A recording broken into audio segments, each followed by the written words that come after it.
Up next, one of the foremost singer-songwriters of the rock and roll era with various dimensions to his amazing career tells us the story of his first solo top 10 hit.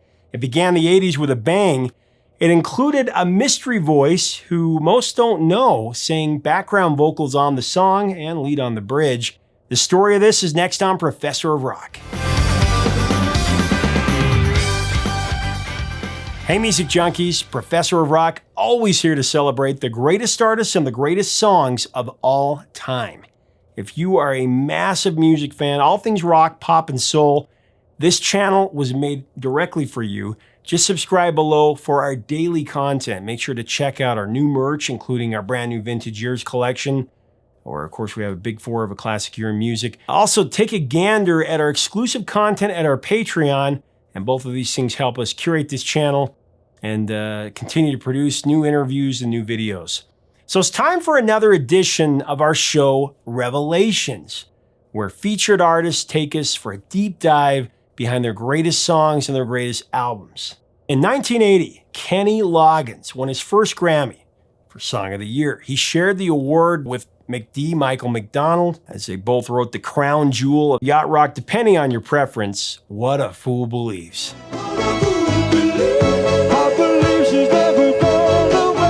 Now, up to that point, Kenny had already carved out a multi-platinum career as Loggins and Messina were one of the biggest duos of the 70s. Your mama don't dance and your daddy don't rock and roll.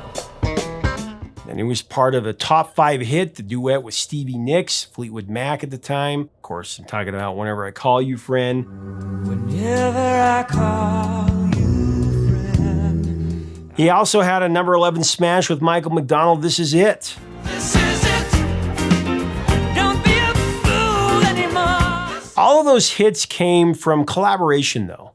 But Kenny would fly solo into the 80s with his first solo non-collaboration top 10 hit, which he penned the theme to one of the 80s greatest comedies, I'm All Right, from Caddyshack.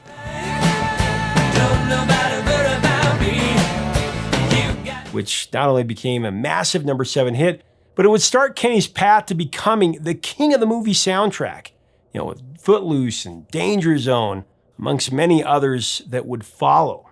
Up next, we have the story of I'm All Right from a few interviews I've done with Kenny Loggins, including a recent Zoom session. We also have a surprise appearance from an iconic voice who sang backgrounds and lead on the bridge. Before we tell you who he is in the interview, let's see if you know. You know who that is? We'll see in the video. By the way, Kenny has a new vinyl out called At the Movies. This collects all of his movie hits for the first time, and the link to check that out, we'll put that in the description below. As we go into the song story, I do want to thank our sponsor, Zenni Eyewear. In my own experience of wearing Zennis, I've worn for over a year now. They have the best frames on the market, no question. So cost effective. I mean, you can get 2 or 3 pairs for what you pay for one anywhere else. You can have a pair in every color and style with amazing features, and you can design your own at Zenni.com. Here's Kenny with the story.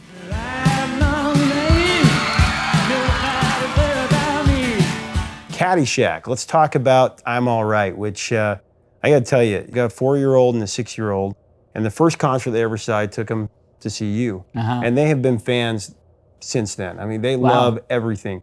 And when I'm playing the Essential Kenny Loggins in the car, we'll pull into the garage, my wife and I, and we'll try to get out. And my 4-year-old will cry and say, I want to hear the rest of the song. He loves I'm All Right. He loves Conviction of the Heart. He even loves some of the deeper cuts. But I'm All Right, they saw it again on Regular Show, which is a cartoon they watch, and they love it. Tell me about that, because that's always been probably my favorite pop song that you did. Oh, really? I met John Peters when he was working with Barbra Streisand, and they were working on Star Is Born. Closely now. A Star Is Born. And John was living with her when I went over to her house and showed her a bunch of the stuff that would become Celebrate Me Home.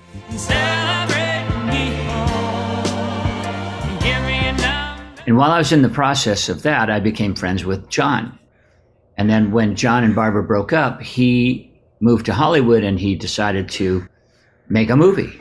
He enjoyed the process of doing Star is Born with her and wanted to be part of that production for something else. So he brought in the National Lampoon folks. John literally went solo and loved producing movies. So his first project as a solo producer was Caddyshack. And then I got a message from his office one day when I was driving home from LA that if I had a minute, could I swing by his studio and check out a rough cut on Caddyshack. Caddyshack, starring Chevy Chase as Ty Webb. Who is that?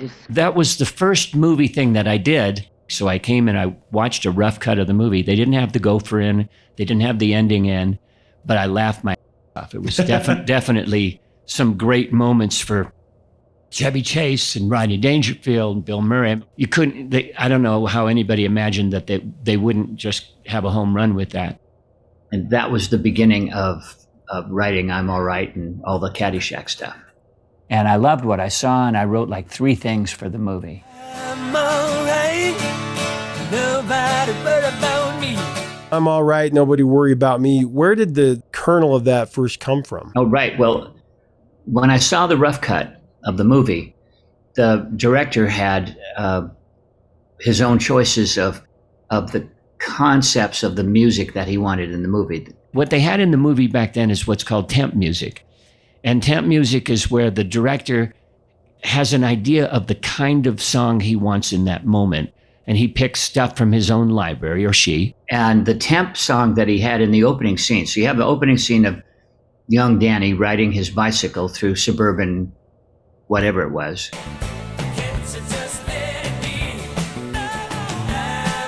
So I'm watching the temp music, and the opening of Caddyshack starts with Bob Dylan, Surf Somebody. But you're gonna have to serve somebody. Yes, indeed. And I thought, okay, well, if they're using Dylan, they must be trying to tell me something. I got from that he wanted to convey a rebellious spirit, because that was the essential image for Dylan. So that's why I wrote, nobody worry about me, why you gotta give me fine. Just basically leave me alone. I'm gonna figure this out.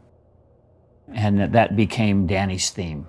I thought, well, that's a cool idea. And since they want Dylan in that thing, I'll do this. What do you got here? I'm all right, nobody worry about me. You got to give me a fight, can't you just let it be? I'm all right. And at the time, there was a hit record out by Steelers Wheel. Jerry Rafferty was the singer in Steelers Wheel, and it was called Stuck in the Middle with You. It was now a classic. Focus to the right, here I am, stuck in the middle with you. And Jerry is basically imitating Bob Dylan. And I thought that sound of his voice really works for him. And since I have the marching orders to write a Dylan song, I'll kind of sing it a little bit like Dylan myself. We'll use that voice. So I said, I'm all right, nobody worry about me. And I was kind of doing that bluesy guy.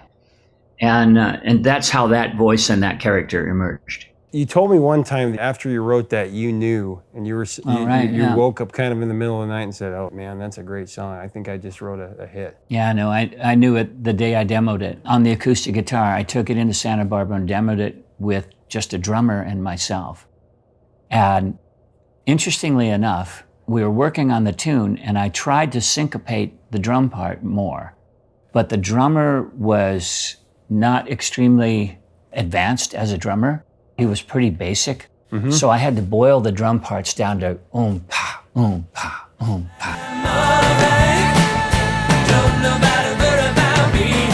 And we added pa, do, pa, do, which became the heartbeat of that song, because that's all he could play. Really? Yeah, and thank God, because it made the groove really work. And when I brought it home, I listened to it and I started laughing. It was one of the few times where I went, I got it.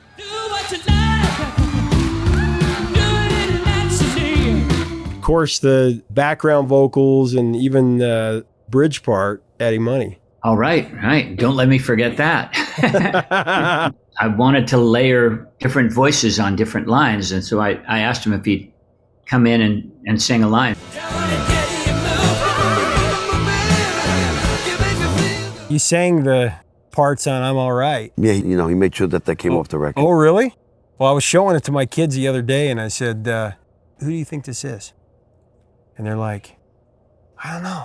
I'm like, that's Eddie Money, man. That's Eddie Oh, yeah. They can I'm totally really hear glad it. he had me on the track. Actually, he's a good artist, but we just don't see eye to eye. Let me set the record straight, because Eddie still holds a grudge that I never put his name on the label of that song, because, well, I was recording in one room in the studio, and Eddie was in another room in the studio. This was before, to my memory, before he was Eddie Money. He was this guy who was going to become Eddie Money. And I heard him singing in the studio, and I said, Guy, you want to come in and sing a line on my song? I've got this one thing. Can you play just that little piece of I'm All Right again? Right here. All right, yeah, you can stop. Now, that guy had some meat and potatoes on his voice. But anyway, so now that we're filming this, Eddie, please forgive me. It was actually a lapse in memory. I was not trying to f you over, dude. So hopefully that'll get out there. He loves that song. Well, it was a great moment, but and I very much appreciate that. So he sang that line. What a great voice, big, husky, distinctive voice. How did you come up with the breakdown in that song vocally, where the B10, because that is, if you go back and listen to that section, I mean, it's brilliant.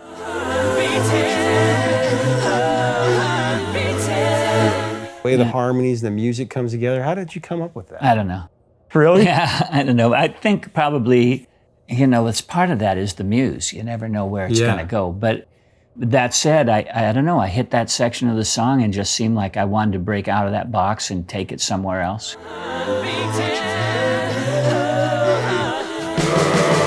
I hit that section and all of a sudden it just made sense to me. It kind of has that harmony, that kind of Beach Boys feel.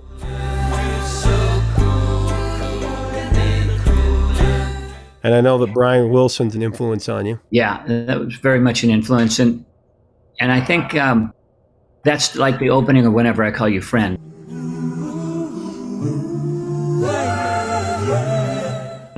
I love the counterpoint, messing with bass voices and treble voices and trying to interweave them and make something interesting. The part in the middle where you're doing the harmony that you don't really do live anymore. I remember you told me that there was a little girl that changed that for you.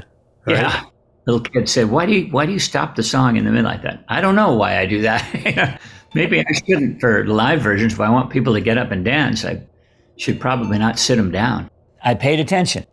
And from that day on, I took that section out of the live version. Because when you get an audience up, you want to keep them up. I didn't want to sit them down with the whole a cappella thing. I'm all right. I'm all right. I love the lyrics on Gotta Catch You Later, No, Cannonball It Right Away, Some Cinderella Kid.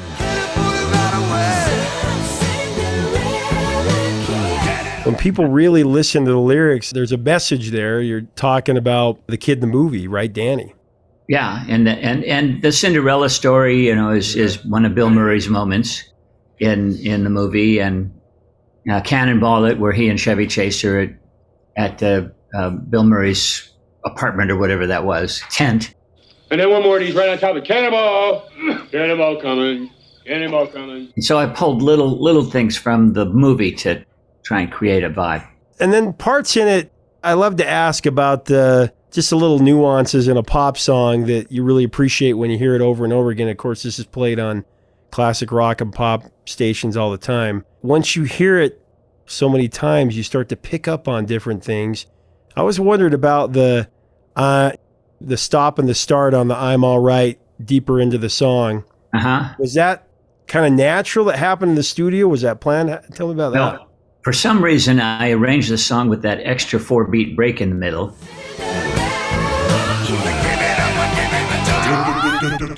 And I forgot it when I got to the vocals. And so when I start to come in and I stop, that happened naturally because I'd forgotten that there was another bar before the voice is supposed to come in. I'm And then I remembered that in a Mamas and Papas song years before.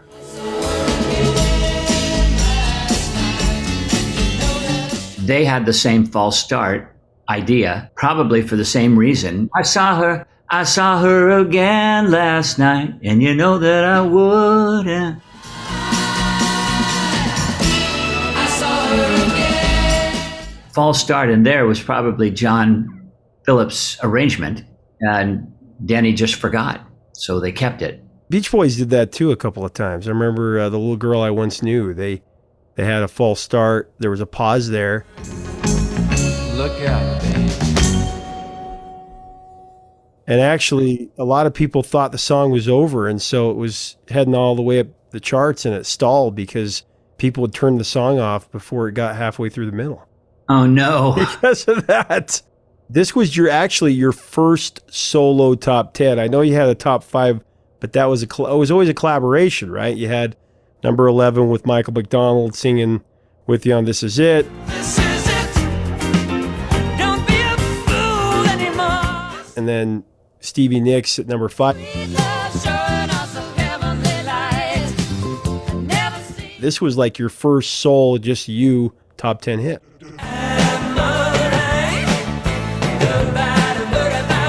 When it came out and it was climbing up the charts and the movie was out, I mean, one of the biggest comedies of all time. What do you remember about that time? Did you go see the movie? I'm sure I did go see the movie. My most vivid memory is of going to the Footloose premiere.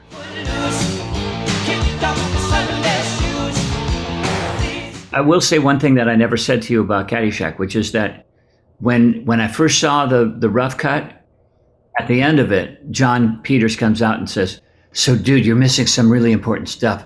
There's a scene where this gopher puppet comes out of the golf hole and dances to the music."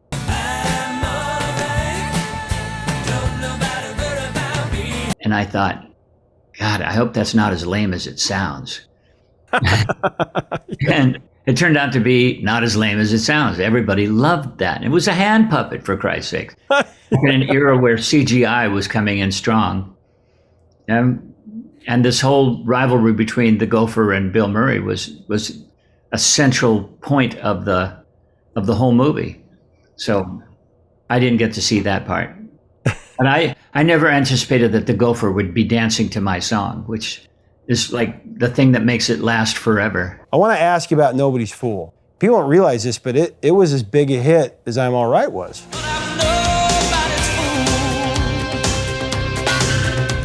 It went to number 8. I'm All Right went to number 7. It was definitely better than the movie, right? But Unfortunately. But I love that song because at the end, vocally, you do some things that are just like mesmerizing.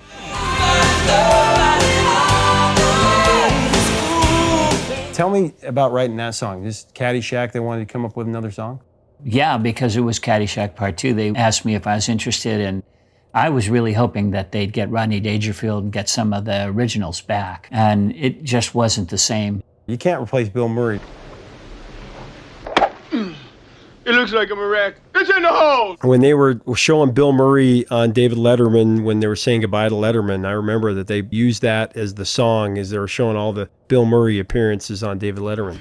You got to give me a fight.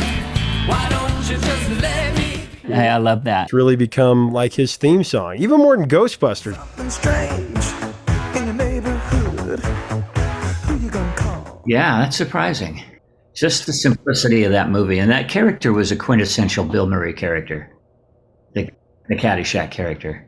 I mean, who can watch Bill Murray without humming I'm All Right? So I got that going for me, which is nice.